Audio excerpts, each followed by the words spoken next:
हरिवंश राय बच्चन साहब ने कहा था कि मन का हो तो अच्छा और ना हो तो बहुत अच्छा, क्योंकि जब हमारे मन का नहीं होता तो परमात्मा के मन का होता है और वह कभी किसी को बुरा नहीं करते। एक बड़ी छोटी सी कहानी है पुराने ज़माने की। एक राजा जिन्हें हर सुबह नाश्ते में फल लेना पसंद था। उनका सेवक राजमहल के उद्यान में जाता, बगीचे में जाता और जो है कोई ना कोई फल वहाँ पर जो लगा होता था उसे लेकर आता।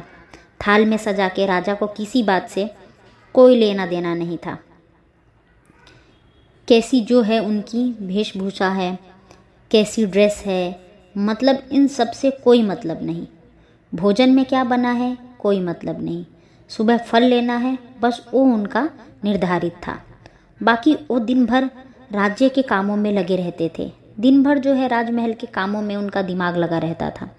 उनका दिमाग हमेशा ये सोचता था कैसे जो है अपने राज्य में विकास करवाएं।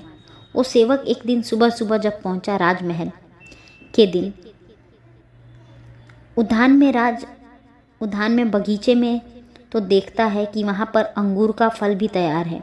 वह बेल पर अंगूर भी आ रहे हैं, आम के फल भी जो हैं वो तैयार हैं और नारियल का जो वृक्ष था उस पर नारियल भी लगा हुआ है। तो वो नारियल तोड़ लाता है, आम तोड़ लाता है, अंगूर भी जो है थाल में सजा लेता है। 3 तरह के फल लेकर के अपने राजा के दरबार की तरफ बढ़ रहा होता है कि उसके अंदर से अंतरात्मा की आवाज़ आती है कि 3 फल क्यों ले जा रहे हो। तो एक कहता है कि अरे राजा को सरप्राइज़ कर दूंगा, राजा को जो है मेरी ओर से जो यह भेंट हो जाएगी, पहली बार 3-3 फल एक साथ ले जा रहा हूँ। फिर अंतरात्मा कहती है नहीं, जब रोज़ाना एक ही फल ले जाते हो तो एक ही ले जाओ, अंगूर ले जाओ। अंदर की आवाज़ सुनता है, बाकी दोनों फल को, नारियल को, आम को बाहर ही छोड़ देता है। अंगूर का थाल सजा के राजा के पास पहुंच जाता है। राजा अपने सिंहासन पर बैठे हुए थे, मंत्री से किसी बात में उलझे हुए थे। कुछ बहस चल रही थी तो उनका दिमाग वहीं पर था। उन्हें जो दिख गया कि थाल आ गया, अंगूर आ गए, तो अंगूर खाने शुरू किए।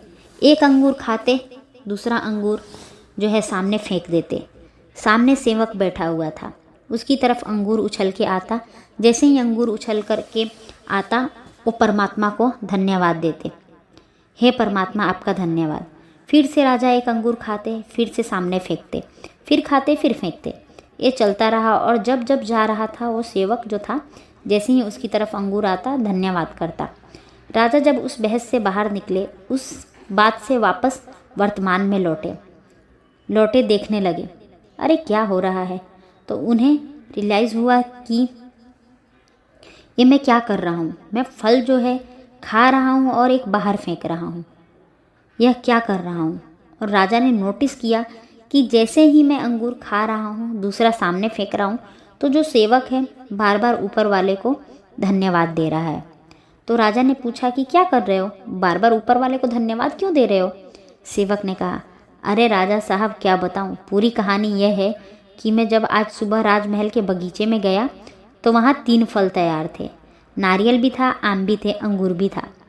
तीनों लेकर के, थाल लेकर के सजा के आपकी तरफ आ रहा था कि चलो आज 3 फल ले जाता हूँ। लेकिन मेरे हृदय के अंतरात्मा ने कहा कि अरे 3-3 फल ले जाने की आवश्यकता नहीं है, 3 फल क्यों ले जा रहे हो, सिर्फ अंगूर ले जाओ।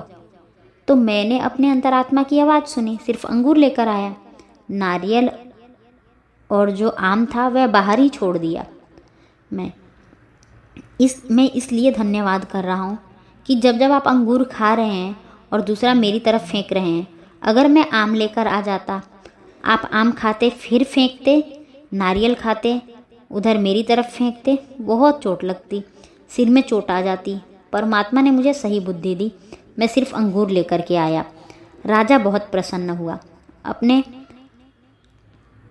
सेवक को बड़ा इनाम दिया। छोटी सी कहानी यह सिखाती है कि जो अंतरात्मा की आवाज़ है, जो परमात्मा की आवाज़ है, जो उनका प्लान है, वो हमेशा सर्वश्रेष्ठ होता है। उस पर भरोसा रखना शुरू कीजिए, किसी भी परिस्थिति में हो उसका धन्यवाद करते चलिए। जहीं विधि राखे राम, ताही विधि रहिए। एक बार फिर से वही बात जो अक्सर आपसे कहते हैं, दुनिया करना चाहे आपके जैसा मेरी। तो धन्यवाद दोस्तों, कैसी लगी आपको यह कहानी हमें